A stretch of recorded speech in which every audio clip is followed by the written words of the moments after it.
This is the Art Marketing Minute with Eric Rhoads, author of the Amazon best-selling book, Make More Money Selling Your Art. In the Marketing Minute, we answer your questions to help your art career. Brought to you by artmarketing.com, the place to go to learn more about marketing. Now, here's your host, Art Magazine publisher, Eric Rhoads. Thank you, Jim Kipping, and thank you for joining us today. I am here. My goal is to eliminate the idea of the starving artist. So let's get right to today's questions. Here's a question from Kevin in Nashville, Tennessee. Kevin says, Eric, I've been working on art and finally have decided to start selling it, start marketing it. Where should I advertise? Well, Kevin, asking me that question is probably not very objective because, of course, I'm going to tell you should advertise in Plein Air Magazine, Fine Art Connoisseur, Artists on Art, American Watercolor, Plein Air Today, and Fine Art Today. Lots of good options. But quite frankly, even though they're good options and very targeted to very specific artists, like Fine Art Connoisseur is very targeted to collectors, Plein Air reaches the Plein Air collectors and the artists. But I have to tell you that most advertising dollars are wasted, right? Because many people don't understand advertising, and one of the things that happens is when you're first learning advertising, you're going to easily get seduced by things that people tell you, which may or may not be accurate, but most importantly, not necessarily effective for you. Most people spend their time and money where they are comfortable and where their friends are. Let me give you an example of that. For instance, I had this guy named Murray who I tried to get to advertise with my radio stations one time. He owned a clothing store in Salt Lake City that appealed to teenagers. And I owned a top 40 station that appealed to teenagers, and it was a perfect fit. Yet he wouldn't advertise with us. He advertised on the local elevator music station.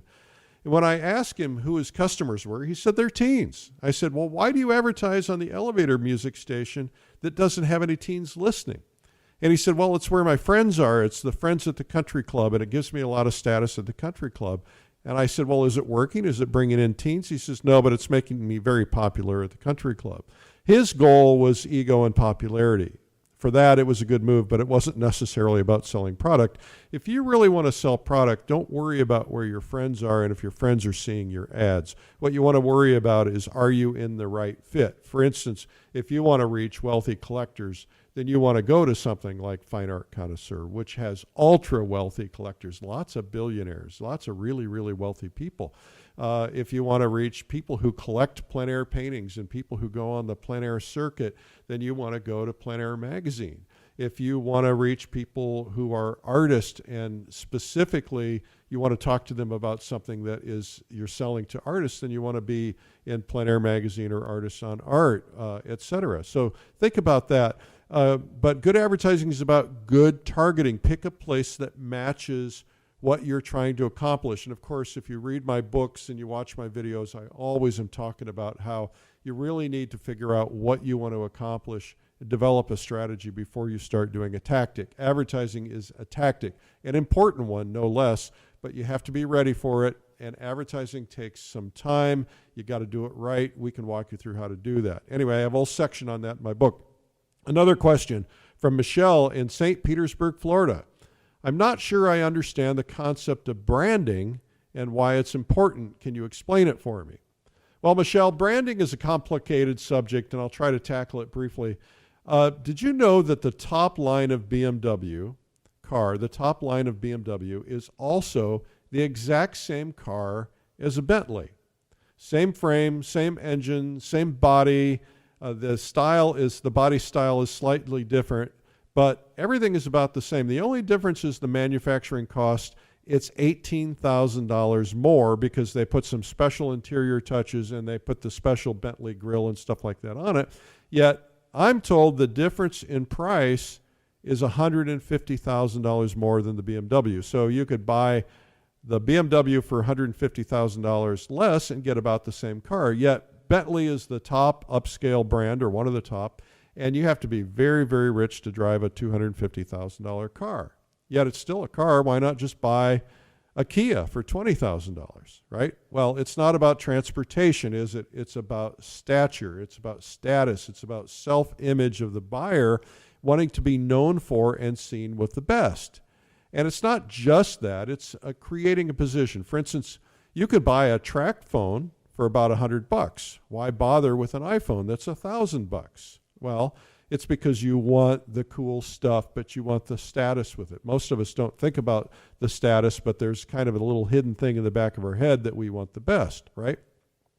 Price appeals to certain groups. High price appeals to other groups. Low prices appeal to certain groups. Ultra high prices appeal to certain groups. So the brand you reinforce helps people determine if you fit into their world. I've told many times about the lady who tore up a check when the man said, she asked the man, how much is this painting? He said $4,000. She wrote a check for $40,000.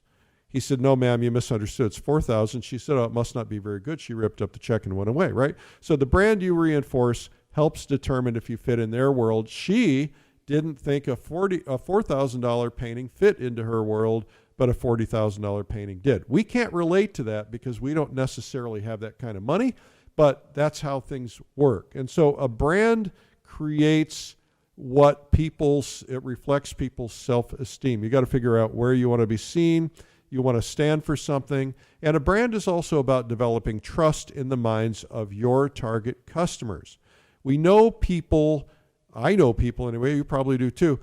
We know people who sell their paintings for $1 million or for $250,000. And we also know paintings that are the same size and maybe pretty close in equal quality that are a whole lot less money, but it's because of the brand of the artist, because the artist is well known. The artist has proven himself or herself and developed a following, and that's what branding is all about. So when you have a good brand, it really serves you because it helps you get better prices, but you have to build that brand. That doesn't happen overnight. We have a whole section on the book in that. Anyway, hope that helps. Well, this has been the Art Marketing Minute with me, Eric Rhoads. My goal in life is to eliminate the idea of the starving artist and to help your dreams actually come true. So if you want to submit questions, simply email eric@artmarketing.com. And to learn more about marketing ideas, you can visit artmarketing.com.